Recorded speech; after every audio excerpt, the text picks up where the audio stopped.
मेरे शादी के दिन मेरा 12 साल का देवर बहुत खुश था।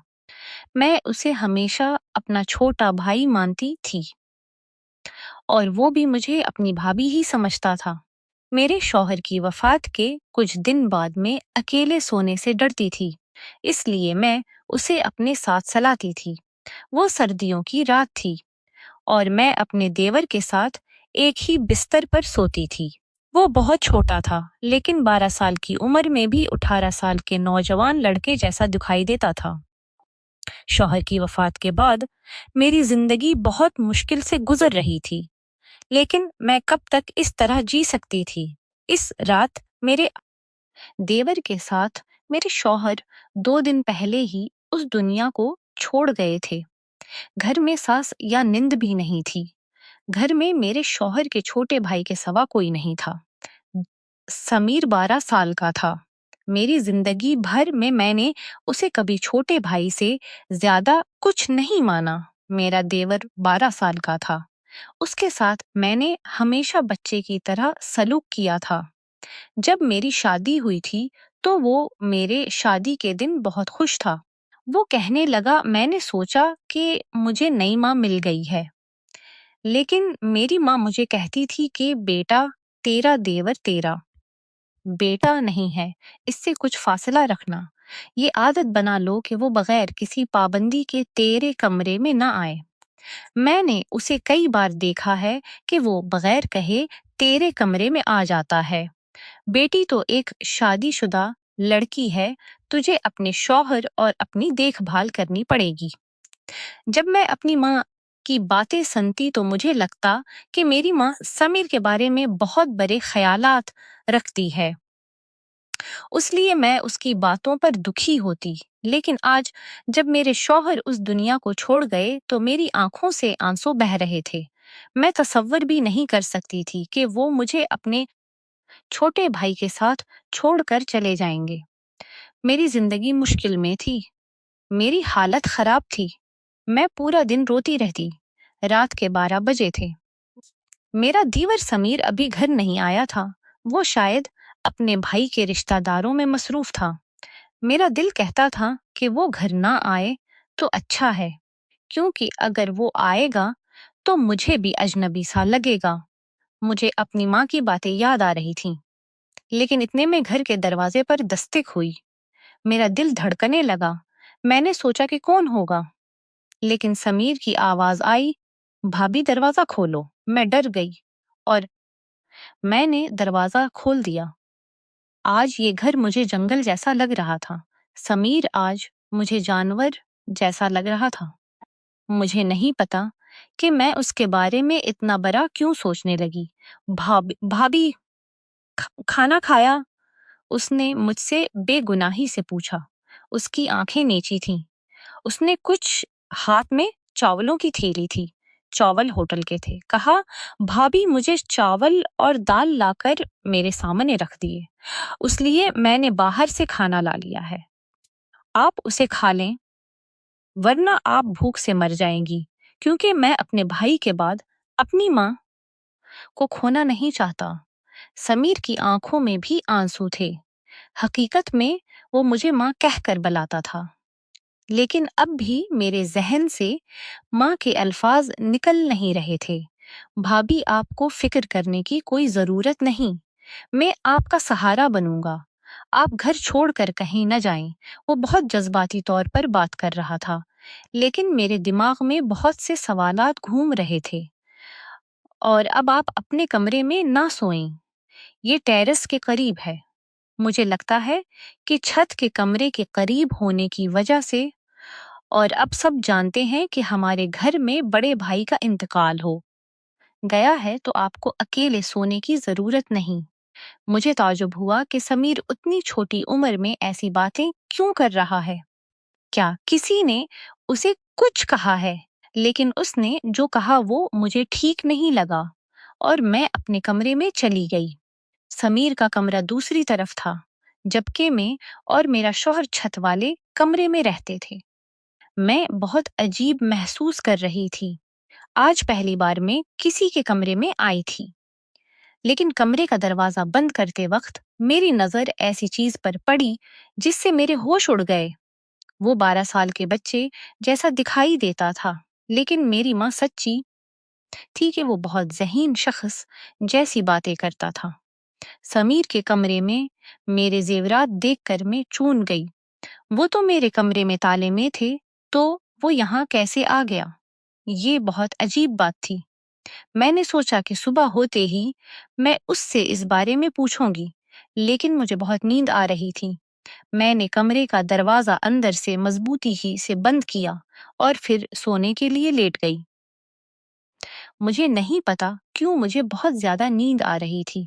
अगरचा पिछले 2 दिनों से मुझे नींद नहीं आ रही थी, लेकिन आज मुझे लगा जैसे समीर के लाए हुए चावल मेरी आंखों में नींद ला रहे हैं। लेकिन दिल में ख्याल आया कि कहीं चावल खाकर तो मुझे नींद नहीं आती, लेकिन मुझे इस ख्याल के बारे में सोचने का भी मौका नहीं मिला। मैंने अपनी आंखें खोलें तो सुबह के 10 बजे थे। मैं घबरा गई कि आज मुझे इतनी नींद कैसे आ गई। अगरचा मैं 2 दिनों से बिल्कुल नहीं सोई थी, लेकिन आज भात खाने के बाद मेरी आंखें बंद हो गईं, जैसे किसी ने शराब पलाई हो। मुझे तौजब हुआ कि ऐसा नहीं होना चाहिए था। लेकिन लेकिन मेरे दिमाग में एक ही ख्याल आ रहा था कि कहीं समीर के लाए हुए भात खाने के बाद तो मैं बेहोश नहीं हो गई। वो ऐसा क्यों करेगा? जब मैं बाहर आई तो समीर किचन में चाय बना रहा था। मुझे उसे देखकर बहुत बुरा लगा। वो कहने लगा, भाभी आप सो गए थे ना, आपको अच्छी नींद, बहुत अच्छी नींद आई। मैंने कहा, आज मुझे बहुत नींद आ गई थी। तो वो कहने लगा, क्यों ना आए भाभी, मैंने आपके भात में नींद की गोलियां मिला दी थी।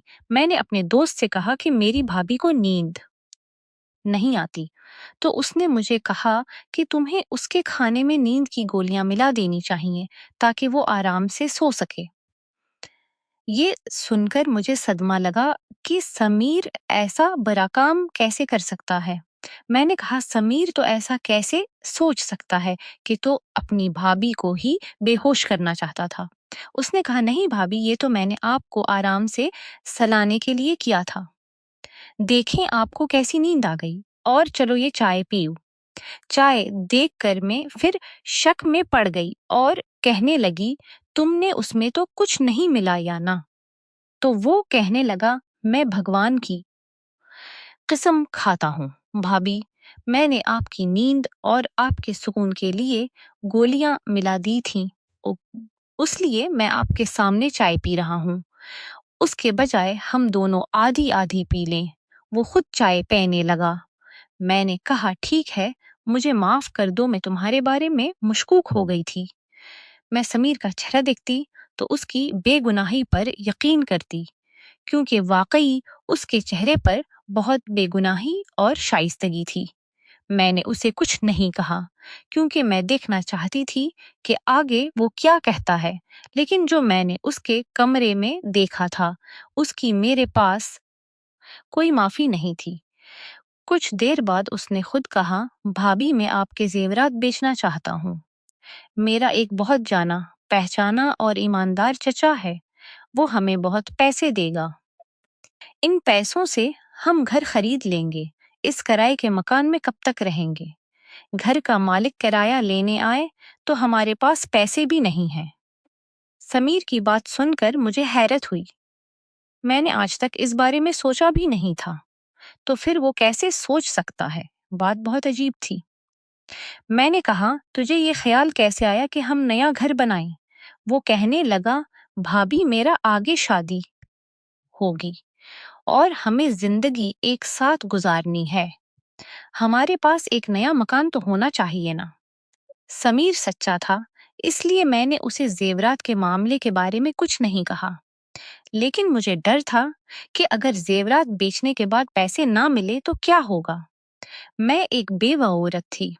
मेरा देवर 12 साल का था।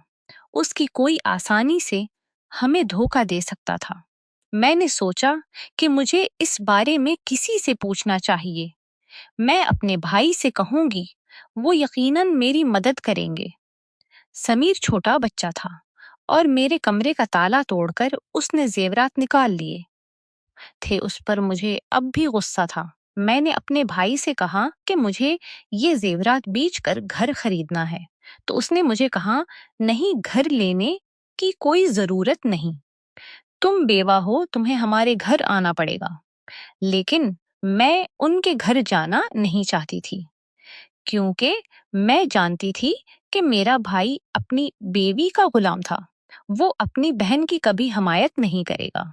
एक शख्स पूरी जिंदगी उन सबके साथ नहीं रह सकता, इसलिए अब अच्छा मौका था कि जेवरात बेच कर घर खरीद सकती थी। मेरे शौहर ने अपनी जिंदगी में मेरे लिए बहुत से जेवरात बनवाए थे, लेकिन अपने भाइयों के इरादे देखकर मैंने जेवरात समीर को दे दिए। अब मैं समीर के सहारे चल रही थी। मैंने कहा, समीर तो जेवरात बेच कर घर खरीद ले, मुझे सबके इरादे पता हैं। समीर ने वो जेवरात चचा को बेचे और 2 दिन बाद हमें बहुत मुनासिब जगह पर घर भी मिल गया और घर की चाबियां और दस्तावेजात समीर को सौंप दी। मैं सोच रही थी कि ये सब कैसे हो गया, जबकि ऐसे कामों में तो बहुत वक्त लगता है। जब दस्तावेजात समीर लेकर मेरे हाथ में रखे तो मुझे हैरत हुई। वो 12 साल का था, लेकिन उसकी हरकतें बड़े आदमी जैसी थीं। फिर उसने कुछ अजीब कहा। उसने कहा, भाभी, हम पूरा घर साफ करें, फिर मुझे आपसे कोई अहम बात करनी है। आज समीर की आंखों में थोड़ी अजीब बेचैनी थी, जिसे देखकर मैं समझ नहीं पा रही थी कि वो मुझे क्या कहना चाहता है। इस वक्त मैं जल्दी में थी। हमने घर का सारा सामान भर दिया था, लेकिन हमारा खाना और राशन कहाँ से आएगा, इसकी मुझे फिक्र थी। मैंने अपनी जिंदगी में कभी बाहर जाकर कोई काम नहीं किया था। तो फिर समीर क्यों कहता था कि मुझे आपसे बात करनी है? मुझे नहीं पता कि वो क्या कहना चाहता है। मेरे दिमाग में बहुत से सवालात थे, लेकिन मैं अभी खामोश रहना चाहती थी। शाम को मैंने सारा सामान इसकी जगह रख दिया। सब काम करने के बाद मैंने अच्छा खाना तैयार किया। अब मैं समीर का इंतजार कर रही थी, क्योंकि वो इस घर का हिस्सा था और मैं नहीं चाहती थी कि वो बाहर जाकर गंदा खाए। मैंने इसके लिए बहुत मेहनत से खाना तैयार किया। बहुत सारा खाना पकाने के बाद मैंने उसे टेबल पर रखा और उसका इंतजार करने लगी, लेकिन आज वो घर नहीं आया। रात के 10 बजे होने के बावजूद वो नहीं आया। उसके भाई की वफात से पहले वो शाम को 5 बजे के करीब घर आता और उसके बाद कभी घर से बाहर नहीं निकलता था, और इसके हम बाहर जाते तो वो जरूर हमारे साथ आता, लेकिन वो कभी अकेला घर से बाहर नहीं निकला था। मुझे डर लगता था। मैं उसका इंतजार करने लगी। अब रात के 12 बजे थे और 12 बजे दरवाजे पर दस्तक हुई। मैंने गुस्से से दरवाजा खोला। मैं उस पर बरसी पड़ी कि मैं कब से तेरा इंतजार कर रही थी। मैंने तेरे लिए खाना बनाया। तेरे भाई के जाने के साथ ही तुम लावारिस बन गए हो। आखिर ऐसा कौन सा काम है जो तुम घर पर नहीं कर सकते? अपने दोस्त को यहाँ बुला लो। वो कहने लगा, भाभी, मैं ये नहीं कर सकता। उसने मेरी तरफ देखा। मुझे उसकी तरफ ऐसे गुस्से से देखा कि मैं डर गई। लेकिन वो सिर्फ एक बच्चा था। मैंने अपने दिल में सोचा कि मैं उसे डरा सकती हूँ। इस ख्याल के साथ मैं उससे बात कर रही थी कि वो चलाने लगा, अब मैं तुम्हारी बात नहीं सुनूंगा और तुमने बनाया हुआ खाना खा लो। इतना कहकर वो अपने कमरे की तरफ चला गया। इस वक्त वो 40 साल के आदमी जैसा गुस्से में था। मैं अंदर बहुत पछतावा महसूस कर रही थी कि इसके पीछे जरूर कोई बात तो होगी। ये सोचकर मैं जरूर कोई बात तो होगी। इसने दरवाजा खोला, मुझे अजीब नजर से देखकर बोला, भाभी, मैं आपको एक बात बताऊं, आप मेरे साथ शादी कर लें, वरना अब आप मुश्किल में पड़ जाएंगी। उसे सुनकर मेरी आंखें फटी की फटी रह गईं। मैंने कहा, तो ये ख्याल भी कैसे कर सकता है कि मैं तेरे साथ शादी करूंगी? तेरी माँ का प्यार कहाँ गया? तो मुझसे सुबह शाम कहता था, तुझे क्या हो गया? तेरा दिमाग किसने खराब किया? तुम अपने दिल में ऐसा बड़ा ख्याल भी कैसे ला सकते हो? मैं गुस्से से पागल हो गई थी, लेकिन वो बगैर किसी एहसास के मेरी तरफ देखता रहा। मुझे उसकी आंखों से डर लगने लगा। बोलते-बोलते मैं फौरन चुप हो गई, उसके पास से वापस आई और अपने कमरे में बैठ गई। कमरे का दरवाजा अच्छी तरह बंद कर दिया। मेरा दिल जोर-जोर से धड़क रहा था। मैं सोच भी नहीं सकती थी कि समीर ऐसा न करेगा और वो मुझसे ऐसी बातें कहेगा। मैंने उसे हमेशा अपने बच्चे की तरह सलूक किया था। मेरे शौहर ने भी मुझे समीर के बारे में कहा था कि तुझे हमेशा उसे अपने बच्चे की तरह समझकर उसकी परवरिश करनी पड़ेगी। उसकी माँ नहीं है, उसके वालिद नहीं है। लेकिन समीर की उस बात से मैं बहुत परेशान थी। मैंने सोचा कि आज के बाद मैं उससे बात नहीं करूंगी। कानूनी तौर पर ये घर मेरे नाम पर था। मैं अकेले भी यहाँ रह सकती थी। अगर उसने फिर ऐसा रवैया किया तो मैं यकीनन उसे घर से बाहर निकाल दूंगी। ये घर मेरे शोहर के पैसों का था और मेरे नाम पर था। सुबह उठते ही मैं समीर के कमरे के दरवाजे पर जोर-जोर से दस्तक देने लगी। फिर मुझे समझ आया कि उसका कमरा अंदर से बंद नहीं था। मैंने बाहर से दरवाजा खोला तो कमरा बिल्कुल खाली था। कमरे में कुछ भी नहीं था तो समीर कहाँ गया? दिल में सोचने लगी। मेरा दिल गुस्से से पागल हो रहा था। मैंने बाहर के दरवाजे की तरफ देखा तो वो बाहर से बंद था। मतलब समीर मुझे घर में कैद करके चला गया था। अब मुझे इससे नफरत होने लगी। सोचने लगी कि वो 12 साल का है और इसकी हरकतें देखो। ये सोचकर मैंने अपने वालिदैन के घर जाने का फैसला कर लिया। लेकिन फिर मुझे याद आया कि मैं बेवा हूँ।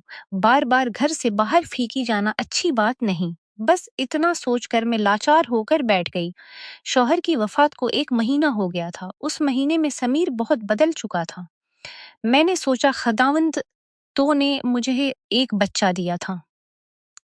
मैं उसके सहारे भी अपनी जिंदगी गुजार लेती। लेकिन अब उसके बारे में मैं क्या कहूँ? मुझे उसके साथ कोई रिश्ता भी नहीं है। जिस शख्स की वजह से रिश्ता था, उसे तो इस दुनिया ने छोड़ दिया। इसलिए आज मैंने फैसला कर लिया था कि जब समीर आएगा, तो मैं उसे साफ कहूँगी कि वो इस घर में नहीं रह सकता।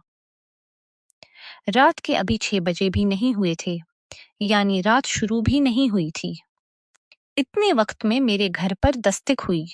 मैंने सोचा कि समीर होगा और मैंने दरवाजा खोल दिया तो सामने 3-4 आदमी खड़े थे। वो मर्द अजीब तरह से गुस्से में दिखाई दे रहे थे। उन्होंने मुझसे जो कहा वो हैरानकुन था, लेकिन साथ ही मुझे दुखी कर रहा था। उन्होंने कहा, तुम यहाँ अकेले रहती हो? मैंने कहा, हाँ, मैं अकेले रहती हूँ। उन्होंने कहा, नहीं, इस औरत का देवर भी इसके साथ रहता है। वो घर पर ही होगा, पता नहीं। ये लोग इस इलाके को क्या समझते हैं?